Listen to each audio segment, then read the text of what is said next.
வணக்கம். அக்ஷய லக்ன பத்ததி ஜோதிட ஆசிரியர் ஸ்ரீ குரு உமா வெங்கட். சனி பகவான் ஒரு ஜாதகத்துல எந்த இடத்துல இருந்தா அவங்க வாழ்க்கையில நல்லா இருக்கும் அப்படிங்கிற ஒரு தன்மை ஒரு கேள்வி கேட்டிருந்தாங்க. இன்னைக்கு கர்மகாரகன் அப்படின்னு சொல்லக்கூடியது யாருன்னா சனி பகவான். அந்த சனி பகவான் எந்த பாவகங்கள்ல இருந்தாங்கன்னா, இந்த 12 ராசி கட்டங்கள்ல எந்த ராசி கட்டத்துல இருந்தாங்கன்னா நல்லா இருக்கும் அப்படிங்கிறது தான் ஒரு கேள்வி.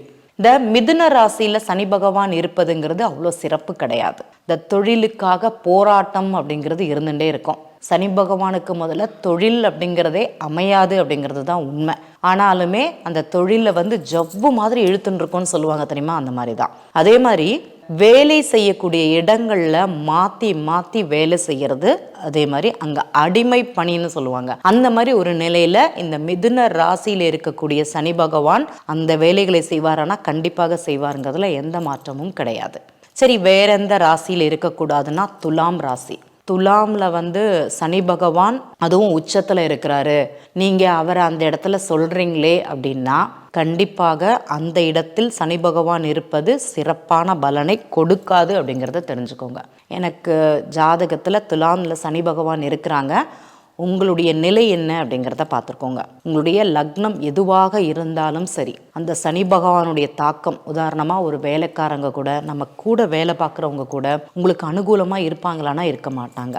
எவ்வளோ பணம்னு வந்தாலும் அது ஏதோ ஒரு விதத்தில் நமக்கு பயன்படாதபடி அந்த நிகழ்வு நடக்குமானா நடக்கும். நான் ஒரு பிஸ்னஸ் ஆரம்பிக்கிறேன், இந்த பிஸ்னஸில் கொண்டு பணத்தை போடுறேன்னு ஃப்ராக்ஷன் ஆஃப் செகண்டில் நம்முடைய மதியை மயக்கி விடுமானா கண்டிப்பாக மயக்கி விடும். இன்னொன்று பார்த்தீங்கன்னா, கௌரவத்துக்காக தொழில் பண்ணுறதுன்னு சொல்லுவாங்க தெரியுமா, அந்த மாதிரி தொழில் பண்ணி தோத்து போனவங்க நிறைய பேர் இருப்பாங்க. அதில் இந்த துலாம் ராசியில் சனி பகவான் அமர்வதுங்கிறது அவ்வளோ சிறப்புங்கிறது கிடையாது. வேற எந்த ராசியில் இருக்கக்கூடாதுன்னா கும்பராசியில். ஆட்சி வீட்டிலேயே சனி பகவான் இருக்கக்கூடாதுன்னா கண்டிப்பாக இருக்கக்கூடாது. இந்த கும்பராசியில சனி பகவான் அமரும் போது மகரம் கும்பம் இந்த 2 ராசிக்கு அதிபதியுமே சனி பகவான் தான். ஆனா அவர் அந்த வீட்டில் இருக்கும்போது வருமானத்தை கெடுத்துக்கிறது, தொழிலில் நஷ்டத்தை ஏற்படுத்துறது, என்ன படித்தோம், என்ன வேலை பார்க்குறோம், நம்மளுடைய படித்த படிப்புக்கு தானா வேலை, என்னுடைய வருமானத்திற்கு நான் தான் தடை, என் பேச்சுனால எனக்கு பிரச்சனைங்கிறத கொடுக்கும் அப்படிங்கிறது அவருக்கு தெரியாமலேயே செயல்படுவார். சிலர் பார்த்தீங்கன்னா, எனக்கு கும்பராசி நல்லா இருக்குது, ஆட்சியாகவே சனி இருக்கிறாருன்னு சொல்லுவாங்க. ஆட்சியாக சனி இருக்கக்கூடிய ஜாதகத்துல மிகைப்படுத்தி வெளிநாடு சம்பந்தப்பட்டது, வெளியூர் சம்பந்தப்பட்டது, பயணம் சம்பந்தப்பட்டது அதிகப்படியான செலவுகள்ங்கிறது அந்த ஜாதகர் செய்வாரு. ஆனா 10 பைசா பிரயோஜனம் இருக்குமானா 10 பைசாக்கு பிரயோஜனம்ங்கிறது கிடையாது. தேவையில்லாத செலவுகள்ங்கிறது ஜாதகரே செய்வார். ஒரு பெரும் விரயத்திற்கு அவரே காரணமாவார் அப்படிங்கிறத எழுதி வச்சுக்கலாம். இந்த கும்பராசி சனி பகவானுடைய ஆட்சி வீடாக இருந்தாலும் சரி, அந்த இடத்தில் சனி பகவான் இருப்பது அவ்வளோ சிறப்புங்கிறது கிடையாது அப்படிங்கிறத புரிஞ்சுக்கணும். வேற எந்த இடங்கள்ல இருந்தாலும் ஒரு விதமாக சமாளித்து கொள்ளக்கூடிய நிலைங்கிறது இருக்கும். ஆனா இந்த பாவகங்களில் இருக்கும்போது ரொம்ப பிரச்சனை.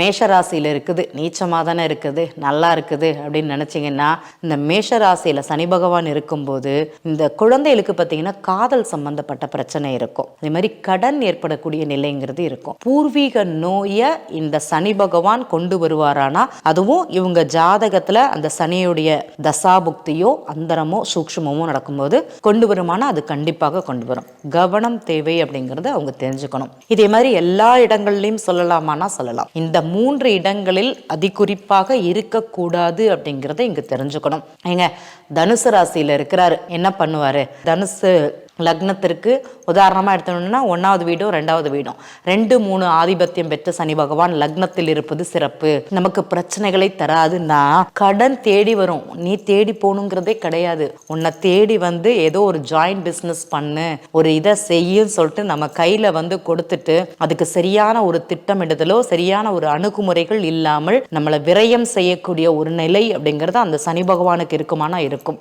யாராட்டி இந்த நிகழ்வுகளை செஞ்சவங்க இருக்கிறீங்களா பாருங்க. உங்க ஜாதகத்துல சனி பகவான் இந்த பாவகங்களில் இருந்தால், குறிப்பாக இந்த 2, 3 பாவகங்களில் இருந்தால் கவனம் தேவை. எந்த ஒரு செயலையும் செய்வதற்கு முன் கொஞ்சம் கவனம்ங்கிறது மாத்திரம் எடுத்துக்கோங்க.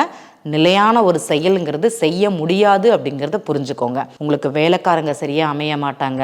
வீட்டில் வேலை கிளீனர்லாம் வருவாங்க மந்த்லி ஒன்ஸ் அப்படின்னு சொல்லிட்டு, அவங்க கூட சரியான ஒரு தன்மை அப்படிங்கிறது இருக்க மாட்டாங்க. யாரை பார்த்தாலும் நம்ம பயப்படணும், இவன் நல்லவன் தானா இவன் கெட்டவன் தானான்னு. நீங்கள் பணம் கொடுத்து அவர் அவர்களை வேலைக்கு வைத்தாலும் அவருக்காக பயந்து நடக்கக்கூடிய ஒரு நிலைங்கிறது அங்கே இருக்குமானா இருக்கும். நம்மளுடைய ஜாதகத்தில் இந்த இடத்துல சனி இருப்பது அவ்வளோ பலம்ங்கிறது கிடையாது. நம்மளுடைய மனோதிடத்தை அது உடைக்குமானா உடைக்கும், போராட்ட குணத்தை அது குறைக்குமானா கண்டிப்பாக குறைக்கும். எந்த மாற்றமும் கிடையாது. நீங்க எதுலேருந்து போராடணும்னு நினைச்சா கூட அந்த எண்ணத்தை அது குறைச்சு நம்மளை சுருக்கி கொள்ளக்கூடிய நிலைங்கிறது இருக்கும். இதை ரொம்ப இன்னும் தெளிவா சொல்லணும்னா அக்ஷய லக்ன பദ്ധதியில எந்த காலகட்டத்தில் இது நடக்கும் அப்படிங்கிறது சொல்லுவோம். உங்க ஜாதகத்துல அப்படி இருக்குதா, கண்டிப்பாக கவனிக்க வேண்டியது அப்படிங்கிறத மாத்திரம் புரிஞ்சுக்கோங்க. புதிய செயல் செய்யும் போது நம்மளுடைய ஜாதகத்துல சனி பகவானை மட்டும் ஏன் சொல்றீங்க அப்படின்னு ஒரு கேள்வி இருந்ததுன்னா எல்லா கிரகங்களுக்குமே சொல்லியிருக்கோம். குறிப்பாக சனி பகவான் தொழில் காரகன் அப்படிங்கிற ஒரு தன்மை இருக்குது. சிலருக்கு மோட்சக்காரகன் அப்படிங்கிற ஒரு தன்மையும் இருக்குது. மோட்சக்காரகன் சனி பகவான் கிடையாதேன்னா கண்டிப்பாக அவரும் வருவார் அப்படிங்கிறது தெரிஞ்சுக்கோங்க. ஓகேங்களா? நன்றி.